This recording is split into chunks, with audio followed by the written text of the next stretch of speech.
Hi, boys and girls. It's Mrs. LaPree. I'm going to read you one of my favorite books. I know I say that about every book, but you know how much I love reading. This is called Charlotte's Web.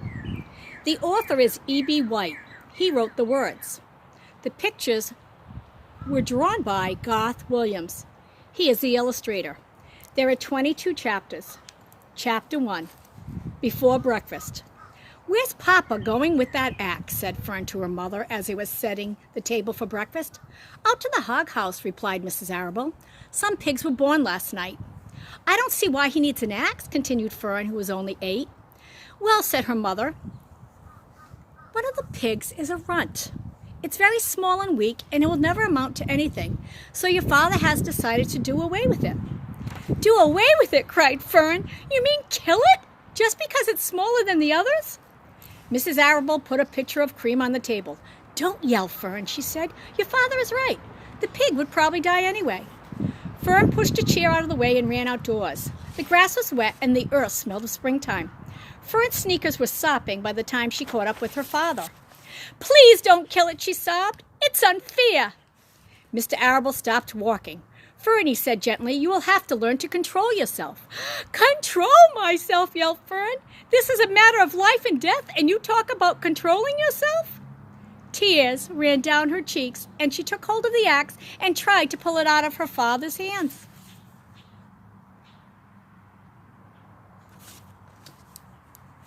"Fern," said Mr. Arable, "I know more about raising a litter of pigs than you do.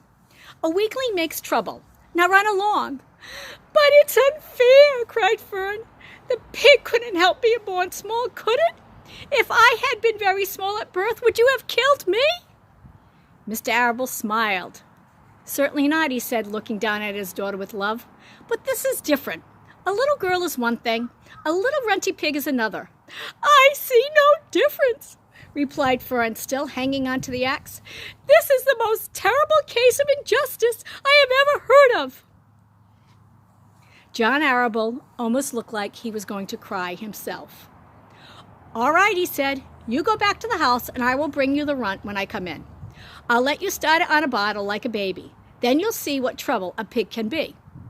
When Mr. Arable returned to the house half an hour later, he carried a cotton under his arm. Fern was upstairs changing her sneakers.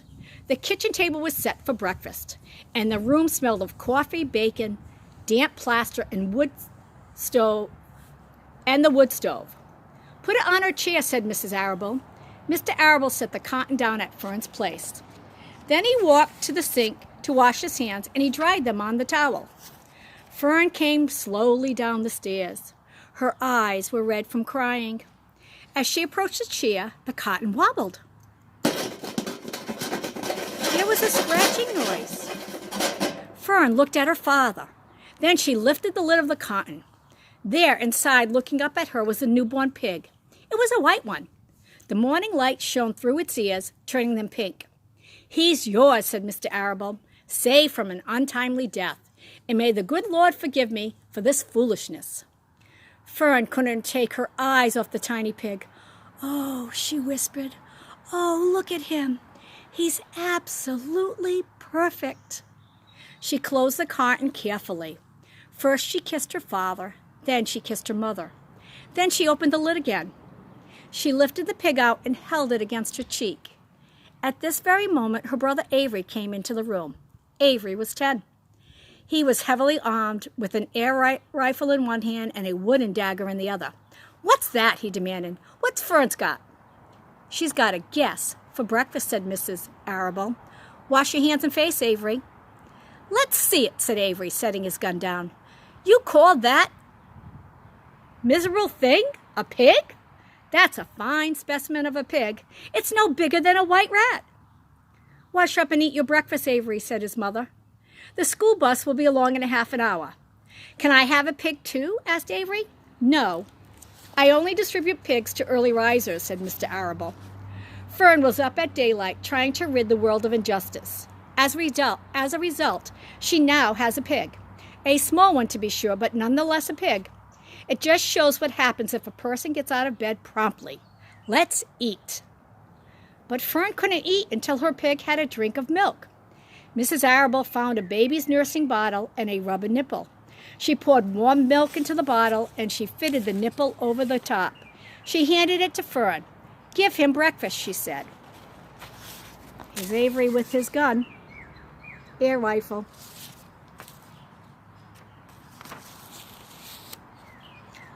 "Give him breakfast," said Mrs. Arable. A minute later, Fern was seated on the floor in the corner of the kitchen with her infant between her knees, teaching it to suck from the bottle. The pig, although tiny, had a good appetite and caught on quickly. The school bus honked from the road. "Run!" commanded Mrs. Arable, taking the pig from Fern and slipping a donut into her hand. Avery grabbed his gun and another donut. The children ran out to the road and climbed into the bus. Fern took no notice of the others in the bus. She just sat and stared out the window, thinking what a blissful world it was now and how lucky she was to have an entire charge of being in charge of a pig. By the time the school bus reached the school, Fern had named her pet, selecting the most beautiful name she could think of. "Its name is Wilbur," she whispered to herself.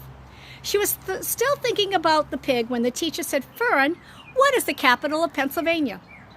"Wilbur," replied Fern dreamily. The pupils giggled. Fern blushed. And here's a picture of Fern feeding her newborn runt pig, Wilbur. I'll read you more, Chapter 2, tomorrow. Thank you for listening.